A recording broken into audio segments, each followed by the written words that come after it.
Di dalam kitab Raja-Raja pada 1 Raja-Raja 17 pada ayat yang pertama, 1 Raja-Raja 17 ayat pertama akan dibuka.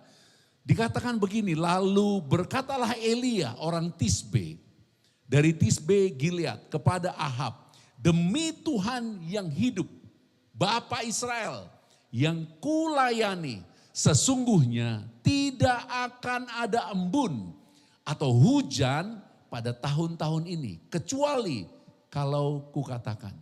Dikatakan Elia berkata, ayat ini akan ditampilkan dalam bentuk berdampingan dengan kitab Yakobus. Di dalam kitab Yakobus kita diperlihatkan ada 1 Raja-Raja 17 ayat 1 bahwa Elia berkata kepada Ahab, tapi di ayat Yakobus pasal 5 ayat 17 dikatakan Elia adalah manusia biasa sama seperti kita dan ia telah bersungguh-sungguh berdoa. Bersungguh-sungguh berdoa. Tetapi dalam kenyataan kejadiannya Elia bukan bersungguh-sungguh berdoa. Dia berkata, hanya saja ketika dia berkata demi nama Bapa yang hidup. Nah ini yang harus kita pahami, kenapa kita mau datang berdoa dengan percaya. Elia belum mengenal nama itu. Tapi kita telah mengenal nama itu. Di dalam teks aslinya, Elia tidak sebut nama itu karena sebenarnya nama itu di dalam pembacaannya orang Yahudi kepada teks nama Tuhan menggunakan kata Adonai. Akan diperlihatkan gambarnya. Dan dalam teks Israel Ibrani tulisannya seperti ini, Yod Hei, Vav, Hei. Gambar yang di atas. Dalam tulisan kita YHWH. Dikenal dengan nama Jehovah, Yahweh. Tapi sesungguhnya teks ini tidak bisa dibaca. Teks ini tidak bisa disebut.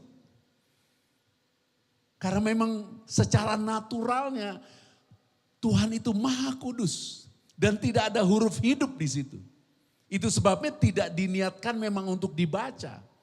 Dan sampai hari ini orang Ibrani atau orang Israel kalau membaca ayat dengan tulisan itu dia akan membaca Adonai. Karena nama itu nama yang tidak dapat disebut. Di depan saya ada kitab, ada Alkitab. Kata Alkitab muncul disebut Alkitab sesudah Alkitab diciptakan. Kata handphone muncul sesudah handphone diciptakan. Kata mic muncul sesudah mic diciptakan. Kata kamera muncul sesudah kamera diciptakan. Tetapi Tuhan, dia tidak diciptakan. Sebelum semua ada, dia sudah ada. Sesudah semuanya berakhir, dia tetap ada. Dia Alfa dan Omega. Itu sebabnya Elia mengatakan nama yang dia sendiri tidak bisa sebut dan dia sendiri tidak kenal. Tetapi apa yang dia katakan disebut di dalam kitab Yakobus, dia bersungguh-sungguh berdoa. Supaya kita mengerti sekarang. Kenapa kita berdoa dengan percaya. Kita bukan berdoa dengan menangis, dengan susah payah, menggapai-gapai, berharap kepada Tuhan dengan upaya kita. Air mata kita diperhitungkan Tuhan. Jerih lelah kita, susah payah kita berdoa diperhitungkan Tuhan. Tuhan selalu dengan setia menyatakan kasihnya kepada kita. Tetapi doa kita dijawab bukan karena kita nangis. Doa kita dijawab karena percaya akan kebenarannya. Percaya akan namanya yang ajaib. Demikian firman-Nya. Dan supaya ia menjadikan mata hatimu terang agar kamu mengerti pengharapan apakah yang terkandung dalam panggilannya. Betapa kayanya kemuliaan bagian yang ditentukannya bagi orang-orang kudus. Ayat yang ke-19 bersama-sama. Dan betapa apa? Hebat kuasanya bagi kita yang percaya. Sesuai dengan kekuatan kuasanya. Betapa hebat kuasanya. Kuasa Tuhan tanpa batas. Tapi percaya kita masing-masing orang berbeda. Kuasa Tuhan tidak terukur. Dia membuka jalan di depan mata orang Israel ketika mereka tidak punya jalan. Dia kasih makan 40 tahun lamanya. Setiap hari di padang gurun.